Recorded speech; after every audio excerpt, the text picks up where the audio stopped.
Regresamos a cara a cara platicando con Clemente Castañeda. Ojalá y algún día alguien ponga cámaras y micrófonos en los cortes.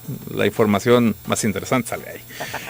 Pero un asunto, Clemente, que es la transparencia, que empezamos, por ejemplo, con la claridad en la nómina. Ya tardamos, creo que 2 años en saber la cantidad exacta de gente que había en el Congreso. Ya nos lo dices, 1496. Así heredamos la legislatura, hoy hay 800. Y que para llegar a esta cifra fue una proeza y no fue de parte del Congreso, sino de parte de trabajos periodísticos, ¿no? Una situación también que tiene que ver con la actual nómina y también en el manejo de recursos. Por ejemplo, en el tema de las famosas formas valoradas, ¿no? Esta papelería oficial que al final le quitan al Congreso la capacidad de también recibir ingresos por este lado. Son muchos temas de transparencia que es una tarea aparentemente titánica lograr que se rindan cuentas, y un aspecto a veces simple, sencillo a ojos de muchos, pero que yo creo que tampoco es tan fácil poner esta información a disposición de la gente en la página de internet, que también es uno de los aspectos que el Instituto de Transparencia les ha señalado. Son 3 puntos de una sola cosa: transparencia. ¿Habrá algún día que el Congreso goce de transparencia?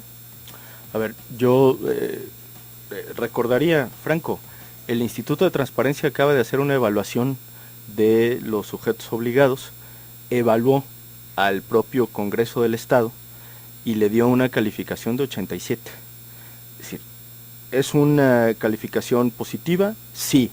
Estamos obligados a llegar al 100 como sujetos obligados. ¿Por qué? Porque lo que califica el Instituto de Transparencia es justamente la publicación de información fundamental. ¿Qué es la información fundamental? De acuerdo a la ley, hay todo un capitulado que describe cuál es la información fundamental, que independientemente de quién la solicite, debe estar publicado permanentemente en el portal del sujeto obligado, en este caso del Congreso. Esa información fundamental es de muchos tipos, desde estados financieros, nómina, reglamentos, manuales de operación, etcétera, etcétera, y tiene que estar publicada en Internet. La evaluación, repito, que hizo el Instituto de Transparencia es una evaluación alentadora en términos de la calificación que sacamos, sobre todo si nos comparamos con la última evaluación que fue 2009, si no tengo mal el dato. El Congreso del Estado sacó 50, ¿no? Hoy sacamos 87. ¿Estamos satisfechos con eso? De ninguna manera, y lo digo categóricamente. ¿Cuál es la observación que nos hace el Instituto de Transparencia? Nos dice, ustedes tienen 2 tipos de problemas en el desglose que hace de la calificación. 1, tienen información incompleta, es decir, les faltan algunos rubros dentro del manejo de la información. Por ponerte un ejemplo, quizá están todos los cheques de pagos a proveedores, pero les faltan 2, ¿no? De los 500 que puede haber ahí. Esa es información incompleta que por alguna razón no están y ustedes la tienen que completar. O no está completa la nómina, de los 870 tienen 850, les faltan 20 que no está completa la información. Hay un problema en la calidad de la información y es preocupante. Sin embargo, la mayor parte de la información está ahí. Eso nos dice el Instituto de Transparencia. Y la otra, que creo que es una observación muy importante, está desactualizada. Ustedes están obligados como Congreso del Estado a tener información, digamos, al mes. La nómina tiene que subirse cuando, a más tardar, un mes después de que se genera, se ejerce, etcétera, por todo el procedimiento que existe, por decir algo. Y nos estamos tardando, en lugar de un mes, 2 meses. Entonces tenemos un problema en la actualización de la información. Sin embargo, la información sí está ahí, Franco. La mayor parte de la información fundamental es hoy accesible para los ciudadanos en general a través de la página de internet del Congreso. Hay otro tema que evalúa el Instituto de Transparencia, que es la accesibilidad de la información. Es decir, el número de clics que das para tú poder llegar a una información. Tenemos un problema ahí, sí, no es tan grave como lo tienen otros sujetos obligados, pero quizá la información es poco accesible, está medio escondida en la página, sin embargo, está ahí. Es decir, en lugar de dar 2 clics, pues hay que dar 10, ¿no? Y eso es algo que estamos revisando. ¿Cuál es el compromiso que establecí como presidente de la mesa directiva a partir de que el ITEI nos hizo llegar sus observaciones, pedirle a todas las direcciones involucradas y a todas las instancias involucradas del Congreso que se pongan al día en el tema de la información fundamental. El ITEI nos dio un plazo de 20 días, van aproximadamente 5, 6 con el día de hoy, y estamos trabajando para cumplir en tiempo y forma con las observaciones que nos hace el ITEI, con la finalidad de solventar en la página de internet del Congreso todas las observaciones que nos hizo el Instituto de Transparencia, incluso diría una muy importante, que ha levantado polémica en distintos medios de comunicación, que es la información sobre las cuentas públicas. Y que hubo una polémica, si le toca a la auditoría, o le toca al Congreso del Estado, o a quién le toca. Bueno, ahí las reglas están claras. ¿Perdón? Ahí las reglas están claras, ¿no? No están claras, es que sí hay una controversia porque la ley de transparencia se refiere al poder legislativo. Sin embargo, hay que recordar que la Auditoría Superior tiene autonomía constitucional, técnica de gestión, etcétera, etcétera, la cual lo convierte también en un sujeto obligado por la ley de transparencia. Entonces, para no estarnos echando la bolita, el día de ayer... En este hueco hiciste la presentación de la ley de fiscalización. Es correcto, es parte de la discusión de la ley de fiscalización, pero como presidente de la mesa directiva del Congreso, y porque además estamos obligados a cumplir con la publicación de la información fundamental, el día de ayer yo le envié al Instituto de Transparencia una consulta de carácter jurídico para que nos diga exactamente a quién le toca, al Congreso o a la auditoría. Y dependiendo de la consulta y de que nos responde el Instituto de Transparencia, nosotros actuaremos en consecuencia. Si le toca al Congreso y el Congreso tiene la información, estamos obligados a publicarla, Franco. A ver, también en este tema yo quiero ser muy categórico, ¿no? Si el Congreso tiene información correspondiente a los temas de cuenta pública o cualquier otro tema, también estamos obligados a publicarla. Y en ese sentido no vamos a titubear. Y ahora sí que a las pruebas nos remitimos, tenemos 14 días para cumplir con estas observaciones que nos hace el instituto, y yo en 14 días, o quizá antes, podré decir, hemos cumplido, y si no cumplimos, también voy a explicar dónde está el problema.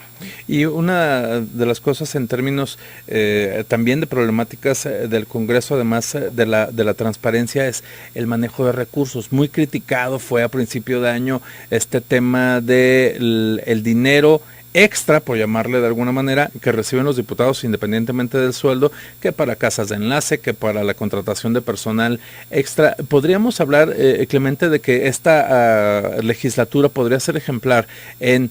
Bueno, ustedes destinan lo de sus casas de enlace a lo que ustedes creen que son necesidades de la gente, pero podríamos hablar de que en esta legislatura también ese tema, uno, será transparente y sobre todo será de una manera muchísimo más clara hacia dónde se encamina ese recurso, pero sobre todo que ya no sea tan violentada la imagen que tiene la ciudadanía de ustedes en el gasto a discreción de dinero que no entra por la nómina.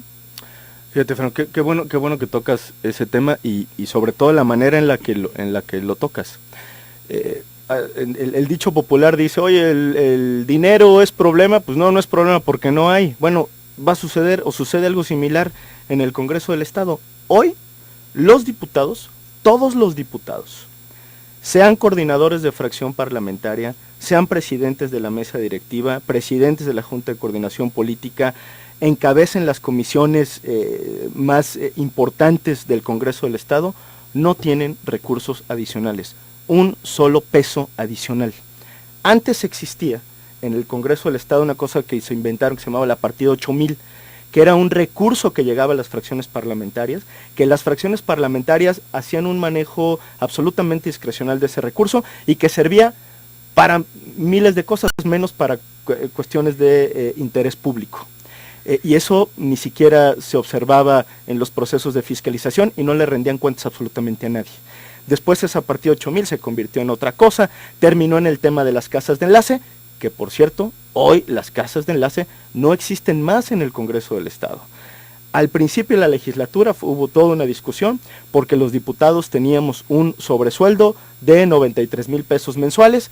para casas de enlace, se hizo un reglamento, el reglamento no se cumplió, hubo una serie de escándalos relacionados con el manejo de ese dinero y los diputados decidimos terminar con ese recurso y hoy no existe más ningún centavo, por decirlo así, que maneje algún miembro del Congreso del Estado. Ningún diputado tiene recurso extraordinario, ni pago de vehículos, gasolina, celular, gastos de representación. Eso ya no existe en el Congreso.